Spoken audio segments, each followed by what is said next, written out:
साथियों, north east के अंदर बड़ी हलचल की खबरें सामने आ रही हैं। इंडियन गवर्नमेंट ने हाल ही में डिसीजन लेकर के वहां पे S-400 एयर डिफेंस सिस्टम के साथ में रफाल जो हमारे जेट्स हैं उनको वहां पे तैनात किया है। ऐसी अचानक से क्या हड़बड़ाहट रही कि भारत सरकार को निर्णय वहां लेना पड़ा, और नॉर्थ ईस्ट के कॉन्टेक्स्ट में ज्यादा इंपॉर्टेंट क्यों हो जाता है। साथियों, बात की शुरुआत होती है यहां से। ये जो चाइनीज जो प्रेसिडेंट है शी जिनपिंग और मोहम्मद यूनुस जो बांग्लादेश के अभी इंटर्म गवर्नमेंट को हैंडल कर रहे हैं, इनकी उस मुलाकात ने और कुछ इन दोनों के निर्णयों ने कुछ वो माहौल बनाया जिससे कि भारत को एक प्रिवेंटिव मेजर वहां पे लेना पड़ा है, और ये एक साइलेंट वार्निंग भी है हमारे देश के लिए। दोस्तों, बात की शुरुआत करें सबसे पहले उस जियोपॉलिटिकल लोकेशन को एटलीस्ट समझ लेते हैं। अगर आप हमारे नॉर्थ ईस्ट के हिस्से को देखेंगे तो यहां से हमारे वेस्ट बंगाल से का जो ये हिस्सा है जो सिलीगुड़ी कॉरिडोर कहलाता है, दोस्तों लगभग 30-35 किलोमीटर चौड़ा केवल ये हिस्सा है, जो कि हमारे इस तरफ यहां नेपाल आता है, इस तरफ बांग्लादेश आता है, और जो रेस्ट ऑफ इंडियन पार्ट है जो कि हमारे 8 स्टेट इधर रह जाते हैं, उन स्टेट को जोड़ने के लिए यही एकमात्र रोड का, यानी बाई रोड अगर आप जा रहे हैं तो यही एकमात्र रास्ता है। अब खतरा क्या होता है, अगर इसकी लोकेशन आप देखें या जो इसकी बनावट देखें तो वो चिकन के गर्दन जैसी है। तो अगर इसको यहां से खतरा किसी भी तरह से डेवलप कभी हो जाता है नेपाल और चाइना या बांग्लादेश के द्वारा, तो पूरा का पूरा नॉर्थ ईस्ट का पार्ट, हमारे जो 8 स्टेट हैं, ये डेंजर पोजीशन में आ जाएंगे। तो दोस्तों, अगर इसकी आप खासियत देखें तो आप समझे, एक तरफ यहां पे चाइना है, चाइना के इधर नेपाल है, भूटान है, बांग्लादेश है, तो ये बहुत छोटा सा हिस्सा हमारे पूरे इलाके को जोड़े हुए है। तो भाई ऐसा अचानक से क्या हो गया कि वहां पर एयर डिफेंस सिस्टम हमको यहां पे ये तैनात करना पड़ा, S-400 और रफाल, क्योंकि अभी हाल ही के अंदर S-400 ने जो कमाल अपना दिखाया है ड्यूरिंग द ऑपरेशन सिंदूर, तो उस चीज से इसने अपना लोहा मनवा दिया कि ये कितना सेफ एंड सिक्योर हमारे इक्विपमेंट इंडियन डिफेंस सिस्टम में लिए गए हैं। और रफाल की जो ताकत है वो पूरी दुनिया जानती ही है। अब यहां से अगर हम देखें मेरे दोस्तों, तो S-400 के बारे में थोड़ा जान लीजिए।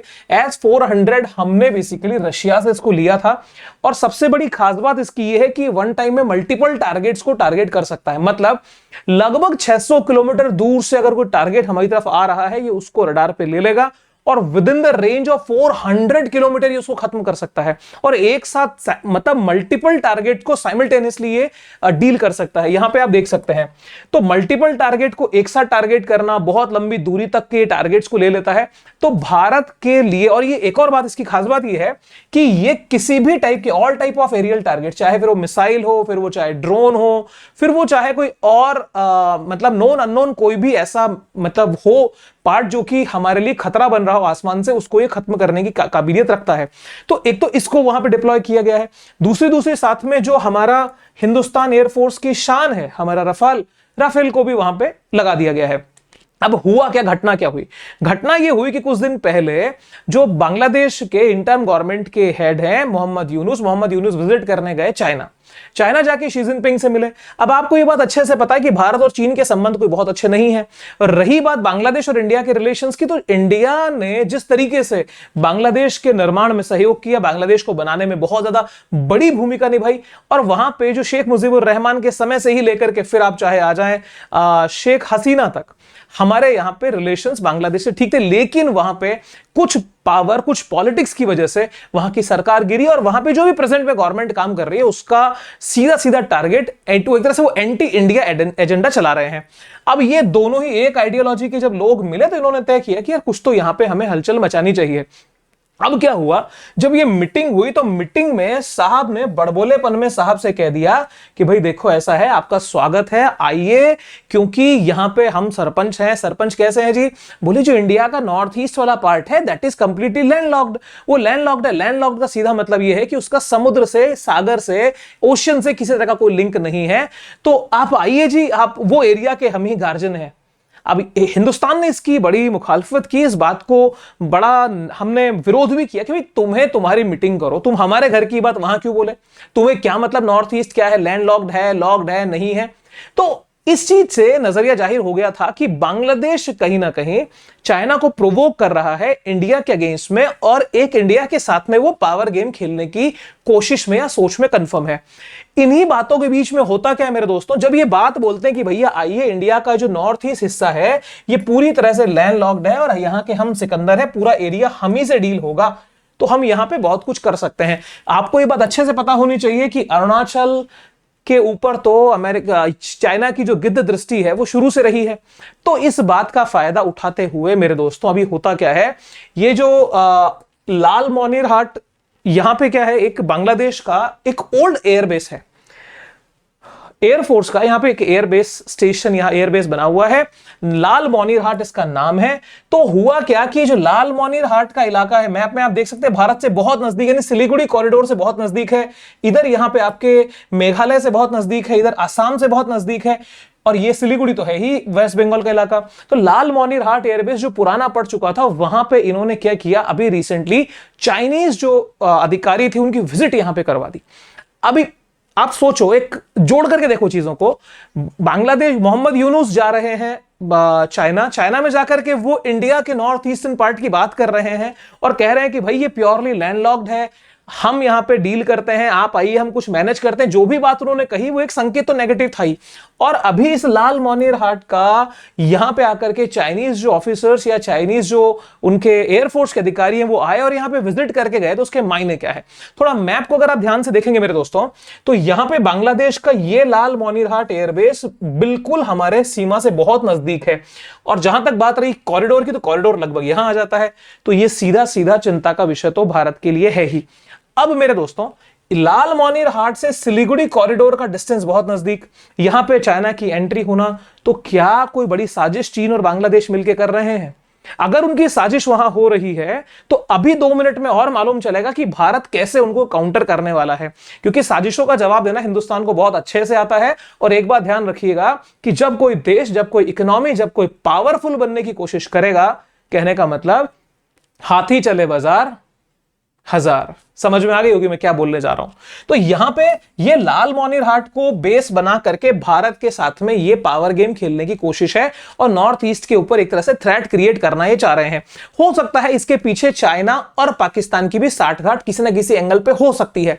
अब यहां पे थोड़ा ध्यान से समझे, जब ये लाल मोनिर हाट बांग्लादेश को, इनका नजर में यह है कि भाई इसको यहां से हम चिकन्ने को क्रॉस करके कवर, और अगर हम साइड वाले पूरे हिस्से को कैप्चर कर लें, चाइना और बांग्लादेश अगर साठगांठ सोच रहे हैं, तो वो ऐसी मूर्खता कर रहे हैं। रीजन क्या है कि भारत की मजबूत सरकार की मजबूत सेना ने बहुत ठोस डिसीजन लिया, और कठोर डिसीजन लेते हुए जो हमारा नॉर्थ ईस्ट का हिस्सा है, जिसमें हमारा सिक्किम है, असम, मिजोरम, त्रिपुरा, मेघालय, अरुणाचल, नागालैंड, मणिपुर, इन हिस्सों को हमें, क्योंकि देश का हिस्सा है और देश की अखंडता, संप्रभुता किसी भी देश का सबसे बड़ा लक्ष्य होती है। अब उस लक्ष्य की पूर्ति कैसे होगी? 2 तरीके से, अपना बचाव करना, दूसरे में भय डालना, मतलब चेक एंड बैलेंस। क्या कहानी होगी? आप इस मैप को अगर आप ध्यान से देखें तो लाल मोनिर हाट कहीं यहां पे आता है, तो उसी के आसपास में ये जो हमारा नॉर्थ ईस्ट का रीजन है मेरे दोस्तों, इसमें लगभग 9 एयरबेस इंडिया के एयरफोर्स के ऑलरेडी स्टैब्लिश्ड हैं, और उन्हीं एयरबेस को हम बहुत ज्यादा स्ट्रॉन्ग कर रहे हैं। कहने का मतलब, अगर बांग्लादेश को यह भ्रम है कि एक ये लाल मोनिर हाट को आकर के वो यहां से सिलीगुड़ी कॉरिडोर पे कोई टेंशन क्रिएट कर देगा, तो अंकल को समझना चाहिए, अंकल 9 एयरबेस हमारे आपको घेर के बैठे हुए हैं। जिस दिन अगर कुछ हल्की सी कुछ ऊंच नीच करने की कोशिश होगी, तबाही का वो मंजर बांग्लादेश देखेगा जो इतिहास में उसने देखा नहीं होगा, क्योंकि जो बना सकता है वो बिगाड़ भी सकता है। अब यहां से होता क्या है, यहां पे हमारा एक हासिमारा एयरफोर्स स्टेशन है। हासिमारा एयरफोर्स स्टेशन आप ये समझ लो, इस जगह पे जो लाल मोनिर हाट है, तो हासिमारा यहां पे है। हमने क्या किया, जस्ट उसके अपोजिट जो सबसे नियर बाय स्टेशन था, वहीं पे S-400 और रफाल का स्क्वाड्रन वहां पे रेडी कर दिया। इस एरिया में ऑलरेडी हमने यहां पे आकाश मिसाइल का स्क्वाड्रन भी सेट किया हुआ है, ब्रह्मोस भी हमने यहां तैनात किए हुए हैं। और ब्रह्मोस का पावर क्या है? ब्रह्मोस का पावर इंडिया की सहायता से फिलीपींस भी चाइना को दिखा चुका है, और चाइना अच्छे से जानता है ब्रह्मोस की कैपेसिटी और पावर क्या है। बांग्लादेश की तो बेचारे की कुछ औकात है ही नहीं। तो जहां पे रफाल हमारे पास, ब्रह्मोस हमारे पास, S-400 आकाश मिसाइल डिफेंस सिस्टम हमारे पास में है, तो इस एरिया में किसी तरह की कोई सॉवरिटी पे तो क्वेश्चन मार्क लगाने की बात ही नहीं है। दूसरी चीज, चाइना भी इतना बेवकूफ तो नहीं है कि वो इस मूर्ख के चक्कर में आकर के इतना बड़ा टेंशन हिंदुस्तान के साथ में मोल लेगा। ये सिर्फ वो आदत होती है ना कि जैसे बार बार आना, छेड़ के वापस भाग जाना, तो बस यही हरकत है जो इन्होंने अपने जो लद्दाख वाले रीजन में भी कुछ सालों पहले की थी। और भारतीय सेना ने जो इनके बैंड बजाया था इनकी आर्मी का, इनके जो हट्टे कट्टे वीर जो सैनिक होते हैं लंबे चौड़े, उनके साथ में क्या भारतीयों ने किया था वो आपको अच्छे से पता है। खैर, तो ये हासिमारा एयरफोर्स स्टेशन के ऊपर हमने यहां पे डिप्लॉयमेंट कर दिया। अब आप अगर करें सर नोटिस, तो हमारा ये शिलोंग के अंदर, मेघालय की जो कैपिटल है शिलोंग, वहां पे हमारा हेडक्वार्टर है सर। नॉर्थ जो हमारी ईस्टर्न एयर कमांड है, ईस्टर्न एयर कमांड का हेडक्वार्टर कहां है? शिलोंग में। और उसी के साथ में 1 2 3 4 5 6 7 8 और 9 10, तो ये 10 मेरे दोस्तों, 9 नहीं 10 एयरबेस स्टेशन से हमने इसको कवर किया हुआ है। एक और बात थोड़ा सा अगर इनकी समझ में आ जाए, वो सर थोड़ा सा ध्यान देने वाली बात यह है कि इस हिस्से को अगर आप देखेंगे सर, यहां से, बिकॉज यहां पे हमारा त्रिपुरा की एंट्री हो रही है, यहां पे मिजोरम है, और यहां पे बांग्लादेश का हिस्सा आता है ये वाला, और यहां पे म्यांमार टच होता है। अगर ये 20-25 किलोमीटर का एरिया हिंदुस्तान ने किसी दिन कवर कर लिया, तो ये पूरा एरिया बांग्लादेश खो सकता है। तो बांग्लादेश की भी चिकन जो है, उसकी जो नेक है ना, वो भारत के पास है। और अच्छे से समझ लेना कि जो प्रक्रिया, जो प्रोसेस अभी बांग्लादेश चाह रहा है म्यांमार के साथ में करना, बिकॉज म्यांमार के अंदर वो एक रोहिंग्या स्टेट की डिमांड वहां पे चल रही है कि भाई रोहिंग्यास के लिए एक सेपरेट स्टेट बन जाए। अब वहां पे अगर वो बनने की बात होगी, तो भारत के अंदर जो रोहिंग्यास की एंट्री है, तो भारत भी उनको पुश करना चाहेगा, और पुश करके अगर वो इस इलाके में धकेल दिया और यहां से लैंडलॉक्ड कर दिया इसको, या इसके नेक को काट दिया, तो बांग्लादेश का बहुत बड़ा हिस्सा बांग्लादेश खो सकता है। और इस स्थिति में जबकि ना वहां पे स्टैब्लिश्ड गवर्नमेंट है, ना वहां पे, और आर्मी का कोई रोल वहां पे कोई ऐसा नहीं है कि साहब आर्मी उनकी बहुत पावरफुल है। अभी रिसेंटली बोला वहां के आर्मी के एक मेजर जनरल ने कि भाई बांग्लादेश के अंदर जो है ना, ये घुसपैठ कराने की कोशिश भारत ना करे, हम उससे दोस्ती अच्छी रखना चाहते हैं, लेकिन हमारी भी कोई इज्जत है। भाई भारत और तुम्हारे घुसपैठ करवाएगा, मतलब सोचने वाली बात है कि अब चोर जो है ना, वो साहूकार को आंख दिखाने लगे हैं। कितनी मतलब बेशर्मी की बात इन लोगों के साथ में हो रही है। तो यहां से मेरे दोस्तों ये पोजीशन बनती है। अब जो ब्रह्मोस मिसाइल है, भारत और रशिया का जो जॉइंट वेंचर था, इसने पूरी दुनिया को अपनी ताकत दिखाया है। और ब्रह्मोस ये मिसाइल अपने आप में इतना पावर रखती है कि किसी भी देश का हिम्मत एकाएक नहीं पड़ सकती कि इस डिफेंस को, इस इक्विपमेंट को एक तरह से फेस कर ले। तो हमारे लिए जो नॉर्थ ईस्ट के अंदर चाइना और बांग्लादेश छोटी मोटी जो अच्छी हरकतें प्लानिंग करने की कोशिश करते हैं, कोई बहुत सक्सेसफुल ये होने वाली है नहीं। लगे हाथ आकाश मिसाइल का भी स्क्वाड्रन वहां पे तैनात है। तो जिस प्रकार से हमारा S-400 defence air defence system है, उसी तरह से आकाश मिसाइल सिस्टम भी काम करता है, और सेफ्टी एंड सिक्योरिटी के लिए भी मोर देन सफिशिएंट हक में ये रहता है। अब दोस्तों असल में टेंशन है क्या? अब आप मूल मुद्दे पे आइए। चाइना की पॉलिसी टेरिटोरियल एक्सपेंशन की पॉलिसी रही है जब से ये डेमोक्रेसी से कन्वर्ट होकर के कम्युनिज्म की तरफ आया 1949 के रिवॉल्यूशन के बाद में। अब चाइना का जो एक तरह से इसका एक्सपेंशन है, वो आप बाय द टाइम इस मैप के थ्रू देख लीजिए कब कब कहां कैसे इसने चीजों को कब्जे में लिया। एक बहुत बड़ा उदाहरण तो हमारे तिब्बत का ही है। तिब्बत को लिया, और तिब्बत को करने के साथ साथ में इसने बहुत सारे और एरियाज को भी ऑक्यूपाई किया है। रीजन क्या है कि जिस तरीके से इसने साउथ चाइना सी के अंदर अपने हाथ पैर फैलाए, और उनके अंदर एकमात्र फिलीपींस वो था जिसने जाकर के खुले तौर के ऊपर इसका विरोध किया था। तो साउथ चाइना सी के अंदर अपना एरिया फैला लेना, एक आर्टिफिशियल आइलैंड बना लेना, बिकॉज आपको पता होगा एक United Nation convention law of the seas होता है, ठीक है, अनक्लॉज इसको बोलते हैं। अनक्लॉज की कुछ लिमिटेशन होती है कि आपकी जो टेरिस्टेरियल बॉर्डर है उससे 100 किलोमीटर, 100 मतलब नॉटिकल माइल, ऐसा कुछ रेंज है। अब उस रेंज को बढ़ाने के लिए चाइना ने क्या किया, एरिया पे कब्जा कैसे बढ़े, उसने आर्टिफिशियल आइलैंड्स बना दिए। आर्टिफिशियल आइलैंड बनाए तो ठीक है, वो हमारी लैंड बॉर्डर हो गई, उसके आगे फिर और जाना है। तो फिर उसने कॉन्सेप्ट निकाला जी, एक 9 डैश लाइन है, 9 डैश लाइन खींची इसने पूरे साउथ चाइना सी में, और कहा कि जहां जहां तक ये टेरिटरी है वहां तक एरिया ही हमारा है। चाइना ऑफिशियल जो मैप अप्रूव करता है इंडिया का, उसमें अरुणाचल के बहुत बड़े हिस्से को अपना हिस्सा दिखाता है, लद्दाख के बहुत बड़े हिस्से को अपना हिस्सा दिखाता है।